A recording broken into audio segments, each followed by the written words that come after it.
আমাদের দাবি হলো আগামী 24 ঘন্টার মধ্যে ইসলামী ব্যাংকের অবৈধ চেয়ারম্যান এস আলমের দোষর, রেজিস্ট্রের দোষর রশিদ আলমকে পদত্যাগ করতে হবে। বাংলাদেশ ব্যাংকের সম্মানিত গভর্নর, আপনি আমাদের কণ্ঠস্বর শুনতে পাচ্ছেন।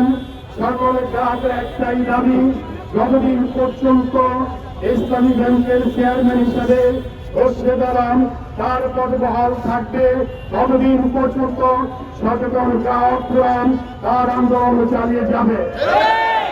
আপনি একজন ব্যক্তির জন্য, বিশিষ্ট একজন দোষরের জন্য ইসলামী ব্যাংকের মতো একটি সর্ববৃহৎ ব্যাংককে এইভাবে ধ্বংসের দিকে নিয়ে যেতে পারেন না।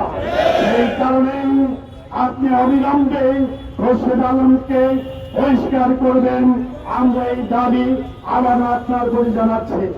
যদি আমাদের এই দাবি পূরণ করা না হয়, তাহলে আগামীকাল সকাল 10টা থেকে 12টা পর্যন্ত 2 ঘন্টা চরম বিরতি পালন করা হবে।